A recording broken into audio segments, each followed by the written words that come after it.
আসসালামু আলাইকুম। সবার কি অবস্থা? আশা করি সবাই অনেক ভালো আছেন। আলহামদুলিল্লাহ আমিও ভালো আছি। আসলে অনেক দিন যাবৎ কোনো ভ্লগ শেয়ার করা হয় না, ডেইলি লাইফের কোনো কিছুই শেয়ার করা হয় না আপনাদের সাথে। এই ব্লগটা মূলত অনেক দিন আগের একটা ব্লগ করে রাখা ছিল, যেটা কিনা আমি এডিটও করতে পারি নাই আর ভিডিওটা শেয়ারও করতে পারি নাই।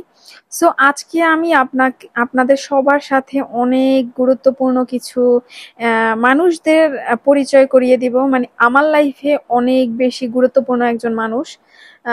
মানুষ কি, এখনো সে হয়তো বা মানুষের মতো মানুষ হয়ে ওঠে নাই, সে এখনো খুবই ছোট। কিন্তু আমার লাইফে, এই ছোট বয়সে আমার লাইফে সে অনেক বড় একটা অবদান রেখেছিল। যাই হোক, আজকে আমরা তার সাথেই দেখা করতে যাচ্ছি। এখানে আমি পান সুপারি নিয়েছিলাম, সো আমি মামাকে বললাম, মামা আমাকে একটা পান বানিয়ে দেন। মামাও আবার খুব সুন্দর করে মিষ্টি পান বানিয়ে দিচ্ছিল, আর ফল টল নিচ্ছিলাম।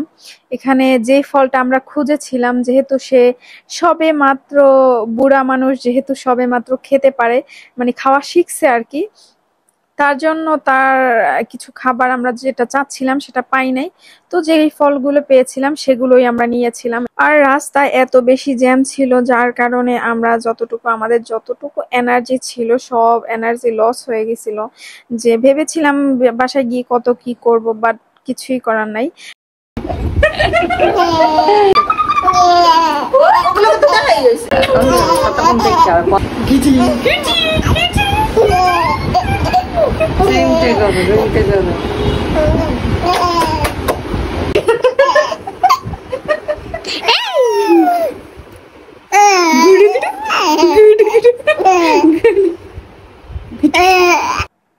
এই টুকটুকিটা শুধু আমার লাইফে না, আমার বাবা মা ভাই সবার জীবনে অনেক খুশি বয়ে আনছে। যাই হোক, সবাই ওর জন্য দোয়া করবেন, সবাই ওর সুস্থতা কামনা করবেন।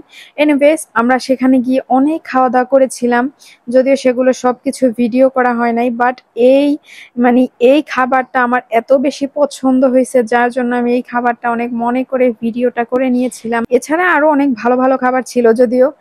এই দেখেন, এখানে তাকে খাবার দেয়া হচ্ছিল না, সেই রাগে সে উপর হয়ে পড়েছিল যে আমাকে কেন খাবার দেয়া হচ্ছিল না।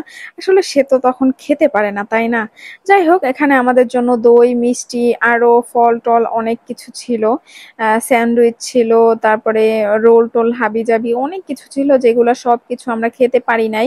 যাই হোক, পরের দিন যেহেতু আমাদের দুইজনেরই ডিউটি ছিল, আমাদের কাজ ছিল, আমার কলেজ ছিল, যার জন্য আমাদের সেখান থেকে চলে আসতে হয়েছে।